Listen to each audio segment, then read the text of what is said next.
You are listening to the Scars and Guitars podcast. My name is Andrew Mackay-Smith, and this is my conversation with the bassist and frontwoman for Melbourne-based Shadowqueen.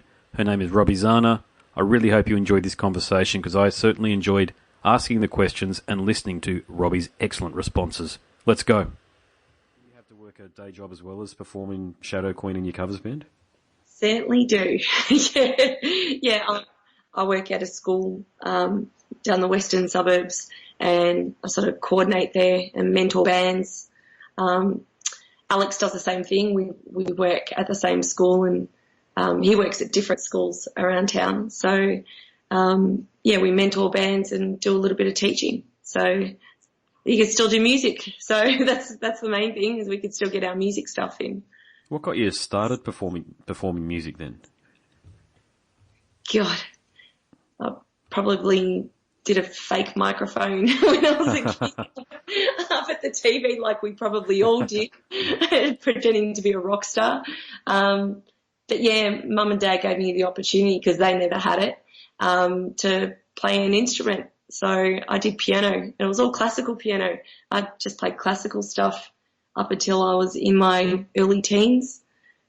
Which was, I'm glad I did it, but I don't think I would have called myself a musician until I met some guitarists that said, I said, well, what are you playing? Show me what you're playing so I can play along with you. They go, I don't know what I'm playing. So I'm trying to figure out what they're playing. So that I reckon that was the first part of musicianship that I had to do. I had to learn by ear, and they'd pick up their guitar and learn something by ear. And I'm like, hey, where's the sheet music for it? Of course, they didn't have sheet music, so I was like learning by ear. It was awakening for me. And I learned how to play a bit of guitar and a bit of bass back then, just because I had to look at their hands every now and then if I couldn't work it out by ear, and figure out what they were playing, because they couldn't tell me what they were playing. Yeah, gotcha. Yeah. So what inspired you though when you first started? Was there somebody like the classic Van Halen story or Freddie Mercury story, the Axl Rose or whatever it might be? Was there somebody that when you were young you went, oh my God, that's it, I want to be like that? Oh God, I reckon flipping through, because we had Mum and Dad were big into vinyl records. Cool. So I used to love. They had stuff from Yes and Rush, Deep Purple. When I first saw the stuff that Rush could do, so it was Geddy Lee, and so obviously he's ridiculous, isn't he? He's so good. Oh, absolutely ridiculous, yeah. God, playing bass, singing, and keys. Wow, hello. So I guess that's why I do all of that. Absolutely loved all of that. But of course, I'm a big fan of Janis Joplin. And, as the time went by, I love stuff like Chris Cornell. Chris Cornell is just the most amazing singer, was. Yes. Yes. Yeah. Chris, have you heard the conspiracy theories going around recently that he was murdered? I mean, I don't know whether it's Facebook bullshit, but, it's certainly out there. Yeah, I don't know whether to get dwell into that sort of stuff, but let it be what it is, we wish that he was around, and I don't know whether it was bloody murder. God. Yeah, it seems a bit far-fetched. As soon as anybody dies, apparently before their time, conspiracy theories spring up. It's the nature of the clickbait thing we've got on the internet, really, isn't it? Of course, it's the nature of social media. They have to do something. No, you're not wrong. You're not wrong. So you've got a very broad and informative descriptor of the band on your Facebook page that people can check out, but in your own words, tell us all about Shadowqueen. Wow. Okay, in my own words. So I guess we've got a lot of eclectic musical influences between the three of us.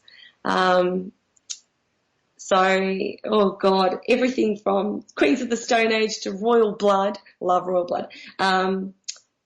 Foo Fighters, Soundgarden, Led Zeppelin, all the classics that you can think of. And I think you can hear that in our music. Obviously, you wouldn't say, oh, yeah, that's Queen of the Stone Age or anything like that, but you would definitely say that we have influences, which is great that we don't actually sound like one of those particular bands. I love that I can belt it out as a vocalist, and and love writing about different things. I think from a lyrical perspective, again, we have diverse sort of subject matters, anything from science fiction to, God, fantasy, I guess fairy tales, maybe a sour sort of fairy tale, historic sort of stuff, and a little bit of philosophy, I guess you could say. Nice. Yeah. So where do I've you, got haven't I? no, that's great. And but where do you draw the lyrical? So I take it you write the lyrics.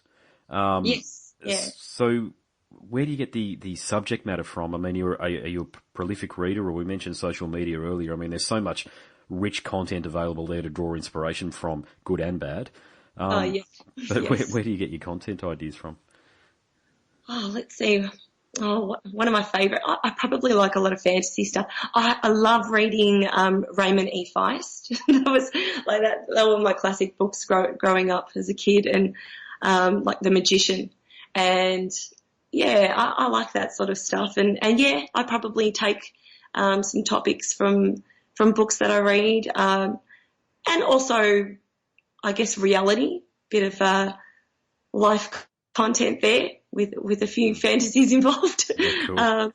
Yeah, I guess that would be the main topics that I would work around. I guess anything that could also connect to audience as well. Not that I write for other people, but you end up writing for other people because you want them to listen to your music.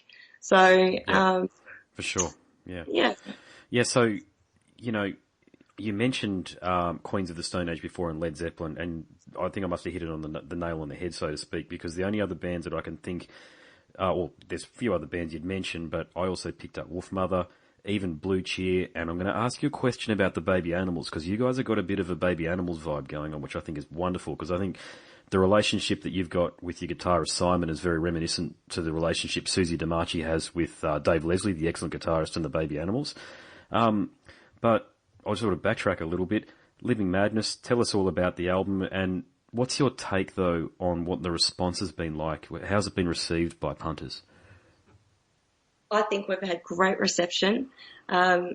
Everything from our launch, which was in Melbourne back in September, to, following it up through to interstate gigs like Adelaide, and our upcoming gig over in Brizzy. So Nice. I'll have to go to that one. Yeah. Please do. Yeah. The more the merrier. Where are you playing? Sorry, where are you playing, at the Globe or somewhere else? Oh, we were looking at the Globe. No, but this is at the Crowbar. Oh, it's nice. Yeah, it's a good venue. Yeah, you'll enjoy it there. I think, yeah. So yeah, we're really looking forward to that, and we've got a couple of other bands on board. One of them's doing their EP launch. I'll do a shout out for Alavice. So yeah, I'm pretty stoked that we're doing interstate gigs. We did it for our debut album as well. And we probably got more reception overseas for our first debut. So we're hoping to also take Living Madness, this second album overseas as well, after we do some more interstate gigs and promote it in Australia. So, Cool. Now, I mentioned Susie DiMarchi before. Is she an influence over you in any way? oh God, yes. I can't believe that I missed her before when we were speaking about influences.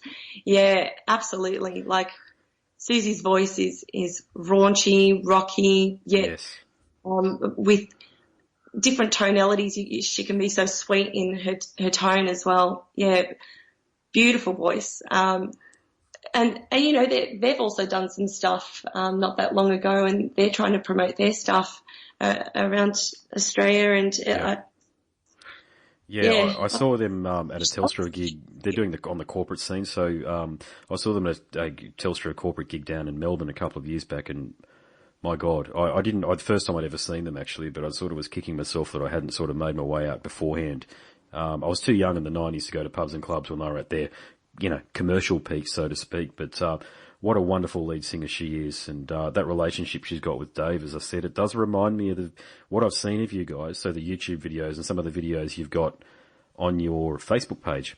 Yourself and Simon have a similar relationship. So what's it like rocking and grooving out up there, because I've got to pay you a compliment. I'm a bass player too, but I really admire the way you're able to sing the way you do and play bass. Oh, thank you. Yeah, a few people have said, "Oh, how do you sing that and play that at the same time?" Like, oh, yeah, It's excellent. starting to become quite natural. So, yeah, well, Simon and I have known each other for quite a while now. We've got a bit of a history with each other, even before Alex came along. Alex sort of came along just in time for our first debut album around the 2010 sort of mark when we started writing together. But Simon and I were together back when I didn't even play bass. So I think I was a keyboard player and saxophone player back then. But we were actually married at one stage during our first album. We were married and divorced. So yeah, wow. we do a bit of a connection there and a bit of a story. But yeah, we're really well connected. We're great friends. And for us to obviously survive a marriage and a divorce and we're still here in the same band, we really believe in our music, and more than words that can explain, I guess. Yeah, that's an incredible story. Like, only what you're comfortable sharing, but what's the dynamic between you guys? What was the dynamic like between you guys when you were trying to be creative in the musical sense and going through a divorce? Somehow we've just always managed to be friends. I can't explain it. Yeah, people are always pretty surprised when I say, yeah, he's the ex. But I guess we don't see each other that way. Yeah, it's almost like we've forgotten about that. Great story, yeah. Not in a bad way or anything. I guess we just knew that we were better off as friends. And we came together because of music. And I guess when you spend so much time with someone, writing music, creating music, I guess you can mix different feelings for each other. Yeah. So, but we're definitely dynamic personalities in the band. But it's pretty smooth sailing. Like, I hear lots of bands have their ups and downs. We're sure we have ups and downs with the creative, because we're all pretty stubborn. So we all go, no, we've all got to love it. So we throw a lot of ideas out the door, let me tell you. My God. But I think, we get along pretty well. No, good on you. Well, I think it's, a lot of emotional maturity there between the two of you, clearly. But, it's this great story that you've got that connection on stage and you realise that's where the relationship works best. And, on stage and through creative pursuits rather than, in a personal sense. Absolutely, yeah. And, oh, God, we've had so much fun even doing video clips. I don't know if you've been online to check out our video clips for Living Madness. We've done 3 of them so far. And because we love doing them so much, I think we're going to do a couple more.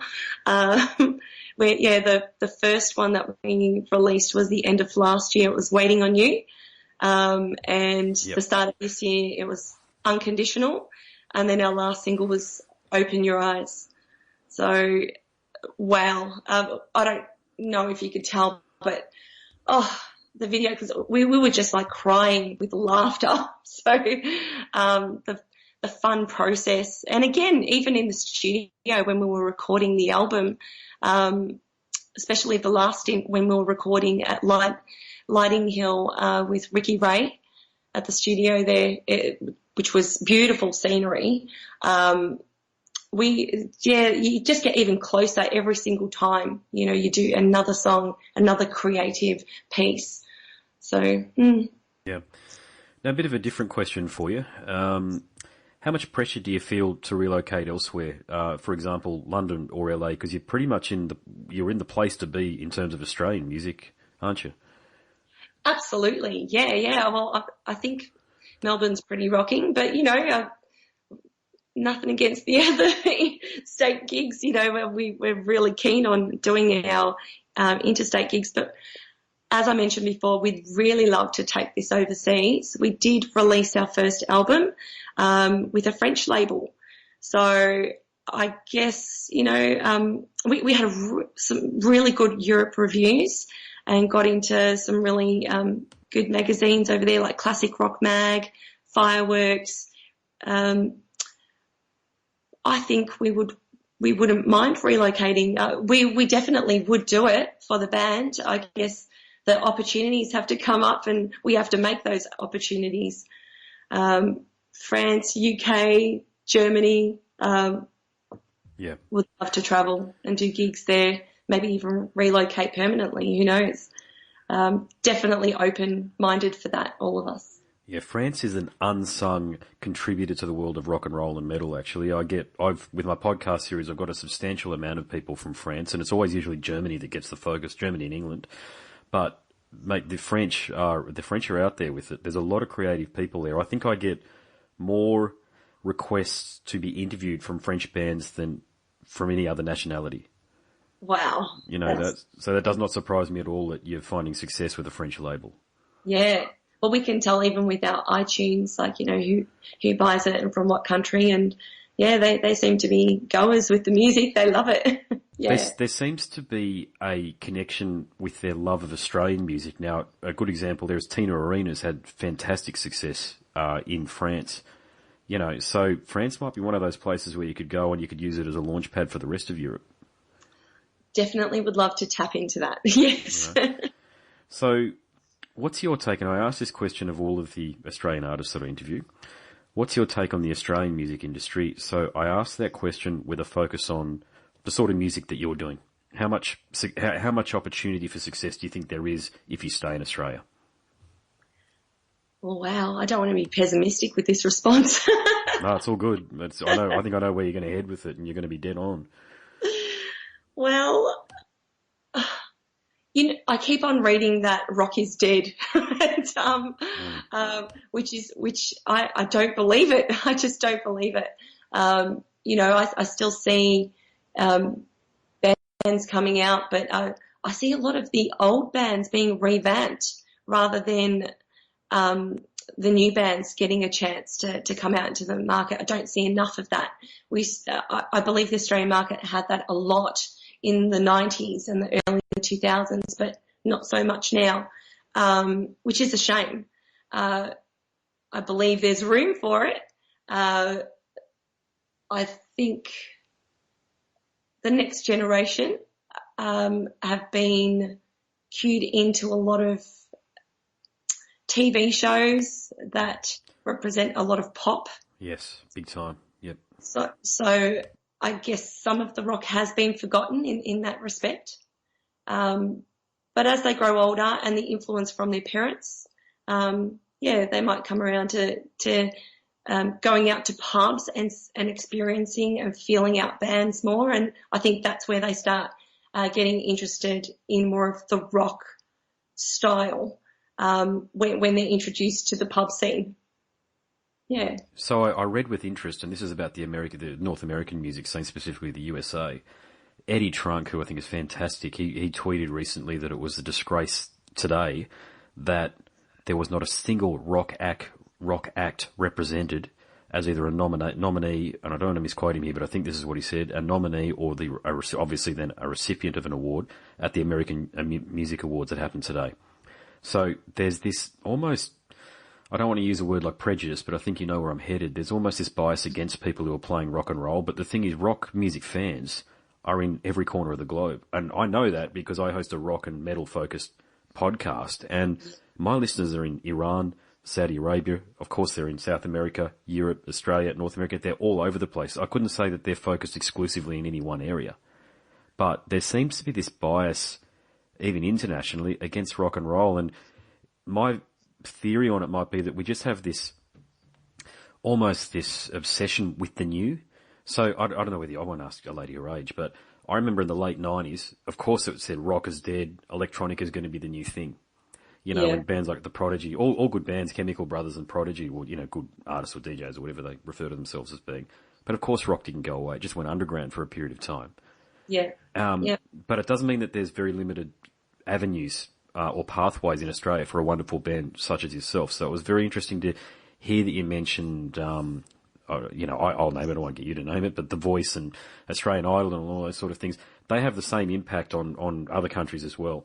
I've actually had a singer from The Voice in a covers band, and the amount of conversations that I had to have with her about what it took to be a working musician was incredible. There just was this assumption that things happened.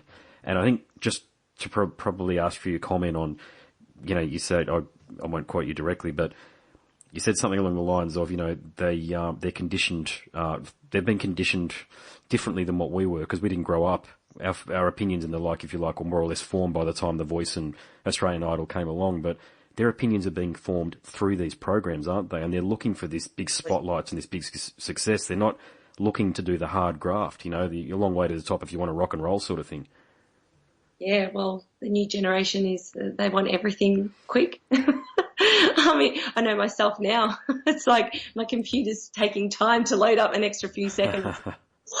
What's going on? And so, it's I want it now. And I guess, The Voice can, and shows like that can be seen as, I want a quick fix. I want to get famous now. I couldn't even think of going on a show like that. I just, in regards to, and I don't think I'm bad vocally. No, you're a very good vocalist. I'll tell the listeners that right now. You're an excellent vocalist. You're a great bass player and an excellent vocalist. There's very few out there like you. And I would just, I thrive at seeing musicians and seeing them grow, and I guess it's one way to be exposed, definitely, but not for me. Yeah. So yeah. I'm hoping others will join me. Well, I had very limited association with, oh God, his name was on the tip of my tongue, but he was in a band called Masonia, and then he went on to win The Voice. What was his name? Oh my God. I'm going to make this point redundant now because I can't remember the guy's name, but he went on to win The Voice. He was the rock guy. He did the cover of Summer of '69 and a few other things about 5 or 6 years ago.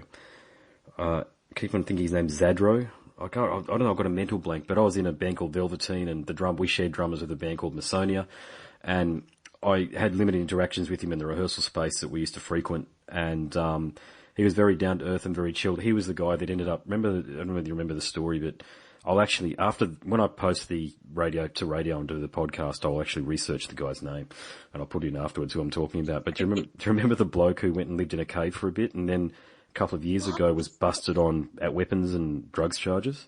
Yeah. That guy. I can't remember his name though, I'm sorry, but yeah. Well, I knew him prior, like I didn't know him intimately, but you would never have predicted that his life was going to end up that way. So my point is that these young people who get thrust into the limelight, and he had Ronan Keating as a mentor, you get thrust into the limelight and there are things that we just don't even know exist that they've got to deal with. Yeah. And it's very hard. And which brings me to my next question, actually, because I think it's a really good way to segue into the next question. So if you could achieve the success you want, what does that look like?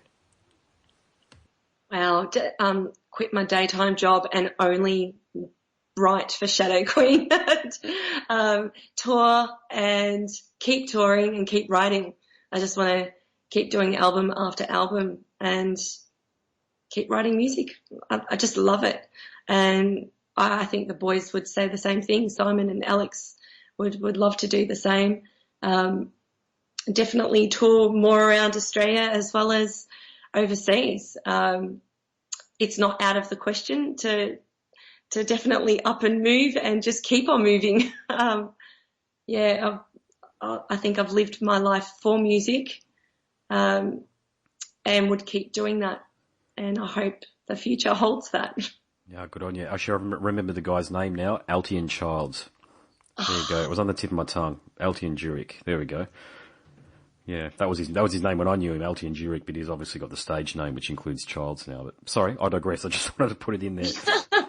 There are definitely different ways of I guess starring in the limelight and reaching your goals. Yeah, but.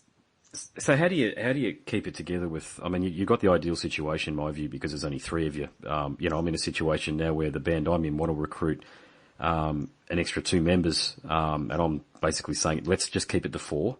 But they want to bring 5, and It's like children, it multiplies. So 5 is like having 25. You know what I mean? It's like you got all these different emotions that you've got to deal with even in a cover band, you know. But in a band where, with all due respect, you know, there's not the riches of financial reward or even well, there is potentially, but right now, and, you know, you're not getting, you know, a regular source of income from it. How do you guys, excuse my language, the way I frame it here, but how do you guys keep your shit together as a band and not murder each other in the rehearsal room or what have you? Well, we don't always come up with ideas in the rehearsal room. Sometimes it's, I guess, pinging it over to each other through Dropbox and sharing it beforehand and then nutting it out in the studio. We have many different sorts of writing processes, but I guess what I said before, we have to all love whatever we create. So we don't have anything half-assed, which I believe shows in our album, in our music. Every single song is something that three of us have definitely come to agreement that we love.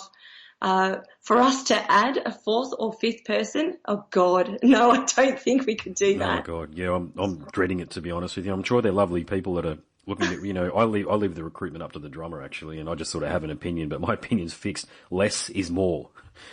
Absolutely. But it's not just the writing process, it's also just having busy lives and getting together. And let's face it, it's not all about writing. I wish it was, but there are so many things in play that you have to do behind the scenes, working out what sort of artwork you want. Oh God, getting to an agreement of what artwork you want. God, yeah. Actually, I've got to compliment you on that. I love the artwork. Whose idea was that? Oh, I think it was Alex's idea. So our drummer boy, he's full of ideas and concepts. More of that ink print of like, oh, what sort of picture do you see here on this cover? And so it's more of that inquisitive and what you would get, I guess, when you go to a psychologist. What do you see in this picture? So that was the idea, I guess, of the front cover of Living Madness. And not only that, it's been a hectic ride. It's always a hectic ride, I think.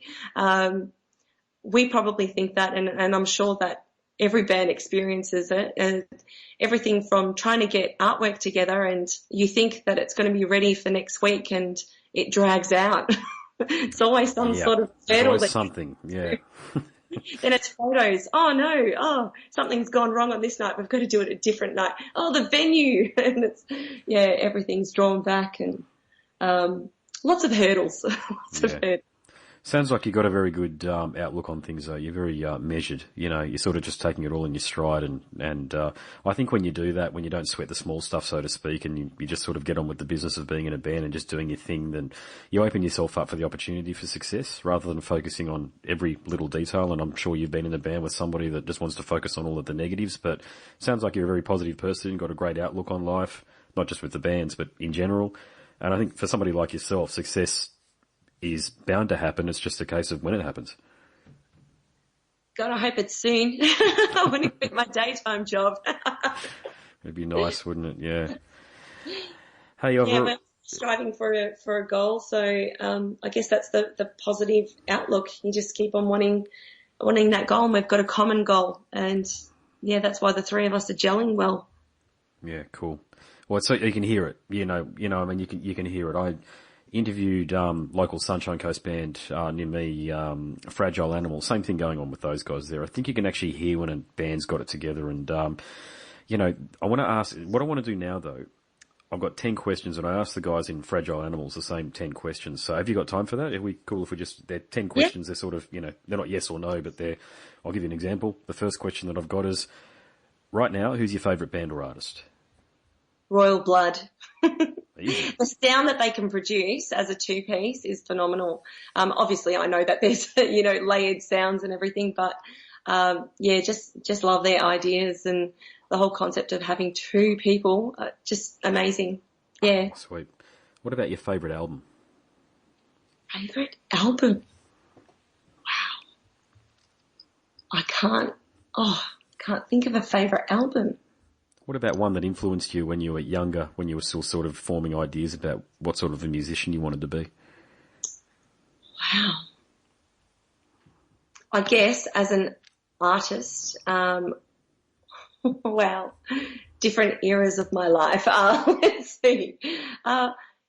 You know what? I could probably easily say, God, Soundgarden at one stage. Yeah, big influence in my life. Which album would that be? Is that just Bad Motorfinger or Super Unknown or the one after that? I can't remember the name. Pretty Noose, I think that was called, wasn't it? Oh, God, I can't pick a favourite. How bad is that? No, makes sense. It's just a classic band. That all of their albums, I don't think there's a dud in there, is there? Yeah, no, there's no duds. I guess I do like King Animal. That, yeah, King Animal. That's probably my favourite that I can think of now. If I look back. Sweet. Okay, and I think I know what the answer to this one's going to be as well. But if you could attend any gig at any time in history, who would you watch and why? Has to be Rush. I never got a chance, obviously, to see them, and just to see another three-piece band, and Giddy Lee, you know, smashing out his vocals like that and playing bass, and Neil Peart on the drums, just phenomenal, and the lyric content of their songs are amazing, and I would have loved to have seen that live. Yeah. Just on bass playing, I meant to ask you earlier, but what's the so I'm not really that techie, but I do like to ask this question when I get an opportunity to talk to a bass player. What sort of gear do you use? Like, what's the bass you use, and what sort of on-stage amplification do you lug around with you?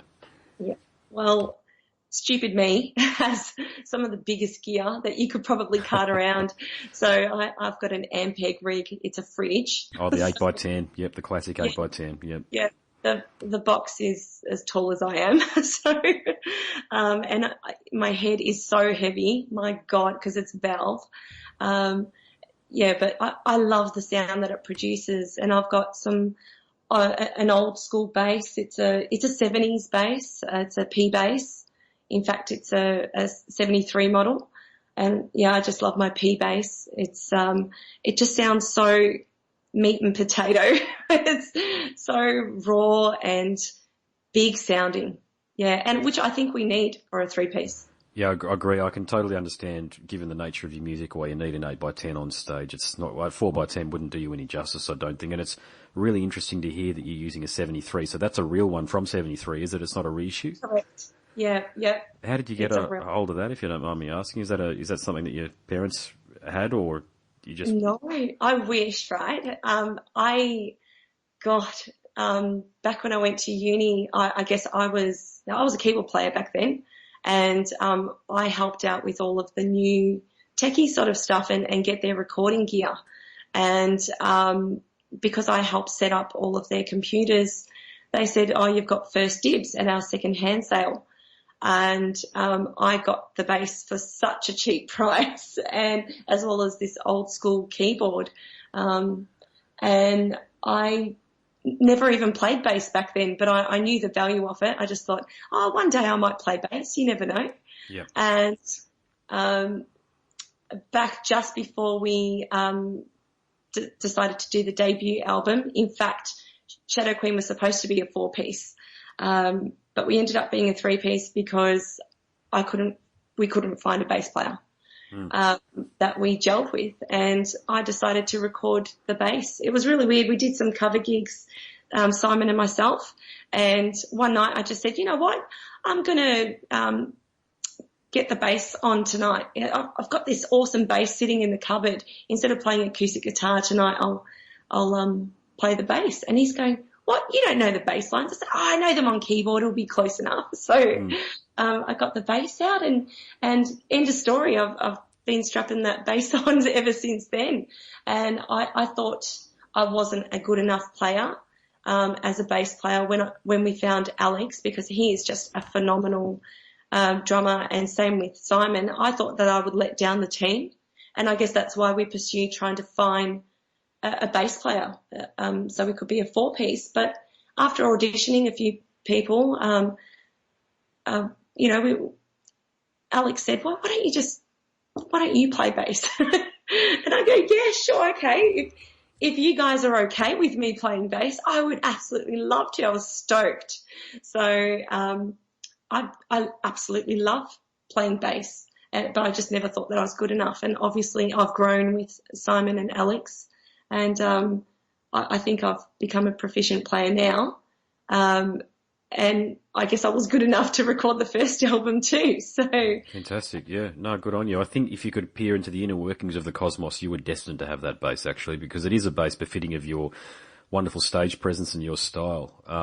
And I do talk to people about this a little bit actually. I play Music Man basses because I'm a bit of a funk and jazz guy at heart. But I tell you what, I recently picked up my bass, my Music Man Sterling, which I've had for about 17 or 18 years, which is my workhorse, my 4-string. And the truss rod has snapped in it. So I've got to get a neck from proprietary stock neck. So I've got to send my neck over to the States. Well, actually, they've been very nice about it, and they're sending me a neck, but at the same time, I've got to send my neck back. So it's a bit of a downer, but it's okay. It lets me I've got 4 frontline instruments. I've got 2 5-strings. One's a Sterling, one's a Stingray, both Music Man, of course, and 2 4-strings. One's a Sterling and one's a Stingray as well. Just feels odd to me not having, a bit, probably the way you feel about your P bass is the way that I feel about, I call it my black sparkle model, because it's the universe. It's got those purple and gold flecks through black paintwork. But I'll get it back pretty soon. Yeah, I know. Yeah. So no, that's cool. Yeah, no, it's, as I say, I think you were destined to have that bass, and, yeah, I mean, it's bloody rare, not just a rare find, but a heck of a find as well. A lot of those things have been dinged up from back in those days. So did it take much to get it up to gig standard? No, because not many people had played it. I couldn't believe it. Oh, look, I've beaten it up a bit. It's got a few war scars. But it's been personalised. That's the way I like to refer to it. Absolutely, been personalised. Yeah, I've got a few faces, but I always go back to that one. And I've set it up especially for Shadowqueen. So it is a 4-string, but I've done something unusual to it. I've got a couple of drop tuning. I do the hip shot. Did you put I do the same. I go E to C as well as I go A to B. So my A string I change it to a B, and I love my octave pedals. So I think with my 5 strings that I have, I think it sounds a little bit too flabby. Yeah, I guess you could describe. Yeah, they're not as tight, are they? I've struggled with 5 strings over the years actually, and don't prefer them to 4 strings. I can tell you, 4 strings I'm a fingerstyle bass player, and I find it a lot more dexterous on a 4 string than I am with a 5. Yeah, agreed. Yeah, absolutely. Yeah, it just feels so comfy, and I love all the different sorts of tunings. I love getting my head around it. Yeah, and it suits our band. Oh, fantastic. Yeah. All right. I'll ask the next question, which is, and again, I think I might know the answer to this one, but if you could resurrect a fallen icon, who would it be and why? A fallen nightclub. Oh, fallen icon, sorry. Oh, icon, right. I'm like, what? Okay. What kind of question is that? Where are we headed with this questioning? Fallen icon. Well, again, I think I mentioned him before, Chris Cornell. Yeah, of course. I'd feel like him. Yep. Yeah.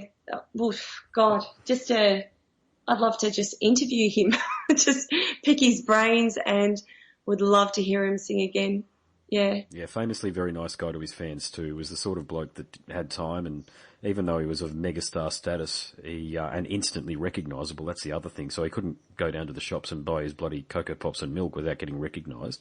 He was always, there's no stories out there about him being a prick, put it that way. Yeah. Which, is what you hear about most lead singers, I guess. There's always some sort of nastiness that you hear, and I'm like going, really? Were they like that? But yeah, Chris Cornell, wow. Anything to be in the same room with him, I guess, and just to have that conversation. And he sounds like he was such a down to earth guy. Yeah, it is a shame. I always, as a father with 2 daughters, I always feel for the kids. You know that. I would never question somebody's decision to move on that way, but yeah, I mean, it must be a nightmare for the kids that are left behind. Yeah, and all the controversial stuff that's that's in the media. That's the whole thing. It keeps on hurting them. Yeah, it's all just bullshit. I wish they just, they talk about flogging a dead horse, you know what I mean, and giving up the ghost, and they just need to do that and let the family be to grieve, really, That's it. Yeah. So on that note, this next question, I think the guys in Fragile Animals thought, what are you doing asking this question for? But I do like to get the next two questions. I do like to ask them, and you can give me as much detail as you want or as little detail as you want, really. But what's a gig that you've been to that you were really disappointed in? And I always go first on this one here to give you an example. Okay, so in 1996, I wasn't that big a fan of the band, but I went and saw the Smashing Pumpkins, and they were shit. And I thought, I still to this day don't really understand the hype around the Smashing Pumpkins. I think Billy Corgan's a tremendously talented individual, but the band themselves, I think they played about 8 or 9 tracks at that gig and then jammed for the rest of it. But anyway, over to you. What's a gig that you've been to that was disappointing? Wow. Okay. I remember going to see the Tea Party. And sorry, it wasn't Tea Party. Let me correct that. It was Jeff Martin. From the Tea Party, and he was doing a bit of acoustic stuff, and I guess he must have been really disappointed with the sound that he was getting. He was very disappointed with his tech crew, and yeah, he just went off his head. And I just thought, oh, you know what? It's kind of inappropriate. I'm here to see you, dude. I really want to enjoy the music. But yeah, it was kind of disappointing to see his reaction and his attitude. So, yes, not the first story I've heard about him actually, because I've got mates who live in Perth who are musicians, and I think he still lives in Perth. He moved over there about 10, 15 years ago or so. Yeah, there's a few stories doing the rounds. I won't talk shit, but yeah, there's a few stories going around that he can be rather a difficult individual to work with. Wow, well, I admire him so much still. His music is fantastic. So, I was kind of disappointed. Oh, well. And on that note, what's an album that you've purchased that let you down? And I'll go first again, or, in terms of the excitement levels and the disappointment. I can never go past Metallica when they released Load back in 1996 again. There's that year again. I just got it and I thought, what the hell's going on here? I knew I'd bought the right album because it sounded like Metallica kind of, but it was so different from all of their other albums. It sounded like southern country blues rock shit like Bob Seger or something, and I thought, I'm a metal guy back then anyway. I don't want to listen to this stuff. But what's an album that's disappointed you? I can't think of an album that's disappointed me, or maybe I've thrown it away since then. Oh, God. I'm still thinking. I'm so sorry. I really can't answer that question. No, it's all good. It doesn't even have to be an answer, really. It's just, I like to get a bit of insight from musicians and artists on that one there. And I do like to ask Australian artists this one here because, we tended to get the great big rock tours every once in a while, sort of every 2 years a big band to tour, and we were coming through. Nowadays they're coming through almost every other week. But back when the music industry was still an industry, so to speak. Yeah. I sometimes feel like we were treated with a bit of disdain. We were either the first on a world tour, or we're the last. So either way, they were tired if it was the last. Then I think that's what was going on with the Smashing Pumpkins. Or if it's the first, they get all the bugs out of their setup. Yeah. So. I'm going to go back to that question. What album would I be disappointed with? God, I'm guessing this sounds really bad because I absolutely love them, like so much, and that's Royal Blood.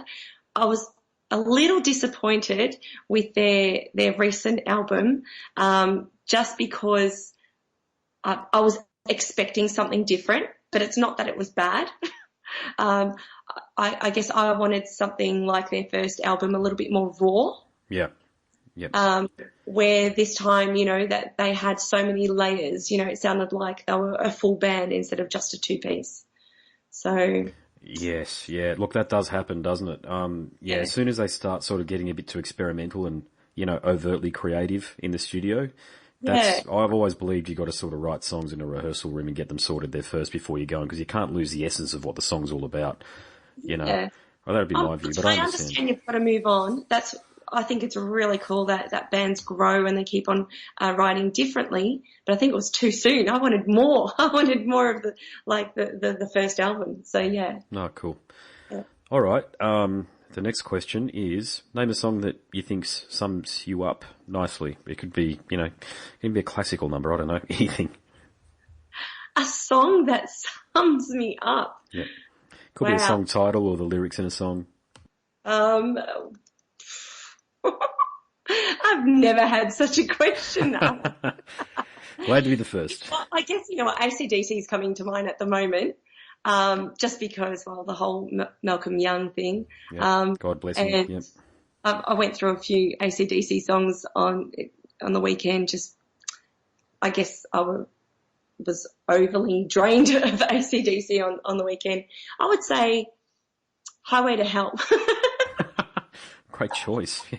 Mine's, on a similar note, mine would be Long Way to the Top if you want to rock and roll. Because that's exactly what it is. We're all trying. Well, it is, yeah. But the first line of Highway to Hell, the living easy, living free. Yeah. So, not that I hope that I'm going to hell or anything. It's just, it's all about playing in a rock and roll band. It is indeed. Yeah. No, that's right. Now, the next two questions I tend to roll up into one. And this gives the listeners a bit of an insight into your psyche, I believe. So, do UFOs exist?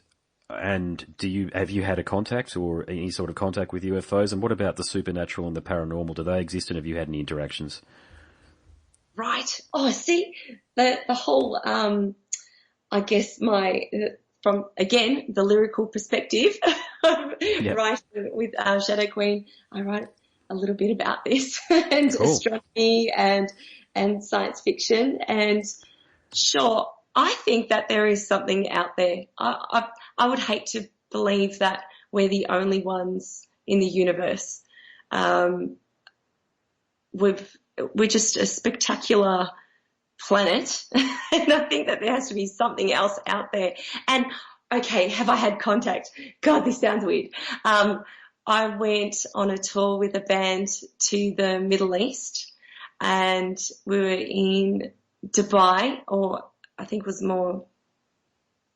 on the way to Abu Dhabi.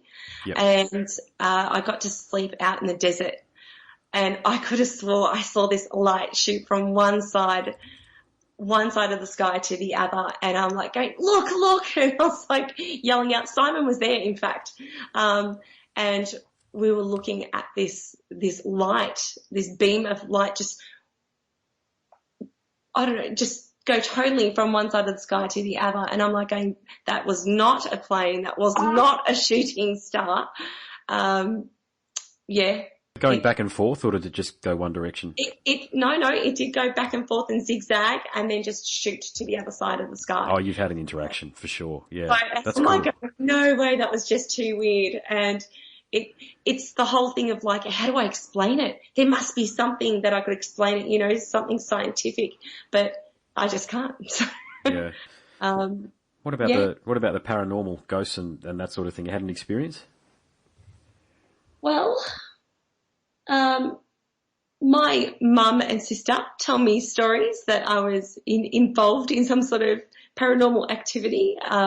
Whether I felt it or saw it, or whether I'm just going by their hype is another thing. When my father passed away, I guess I could relate to that more. I felt like he was around in a good way, not in a bad, spooky way.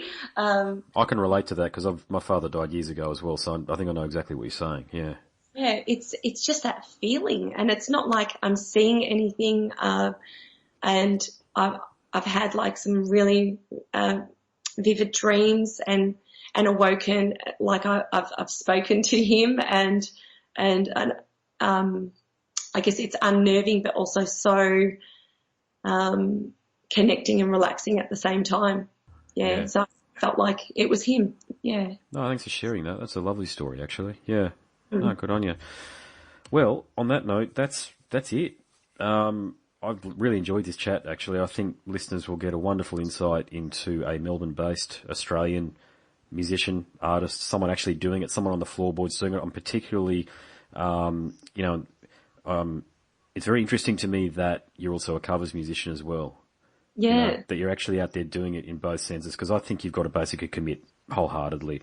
You basically just got to go for it, and that's the only way it can really be done, because if you're sort of half in it, you're going to miss opportunities, and who knows, a wonderful opportunity might come about because there's some sort of a manager or somebody associated with the industry and the venue at one of your covers gigs who might see you and ask you if you do anything else. I mean, we have people come up to us all the time, but I think they're just sort of talking and, I used to do this or I used to do that, or, this and that, and sometimes they're English or American or what have you.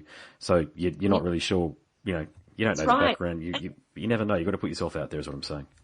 That's right. And, even at cover gigs, we're still promoting our original material and selling merch. So I think it's a great way, another way to get your music out there. Now, just for the listeners' perspective, how can they find out about you guys? On your Facebook page, and you've obviously got a website, but where are all of the methods of interaction with you?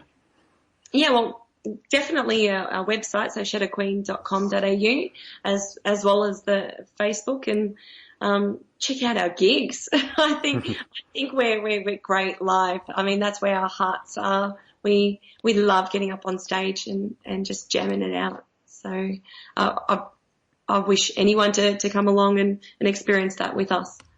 Awesome. Well, that's it. Thanks so much again. That was awesome. Really appreciate you answering the questions with such candor and giving us such great insight. What I've got to do is I've got to let it air as a radio episode. My name is Andrew Mackay-Smith, and this is the Scars and Guitars podcast. That was my conversation with Shadowqueen frontwoman and bassist Robbi Zana. Really hope you enjoyed it, and thank you so much for listening.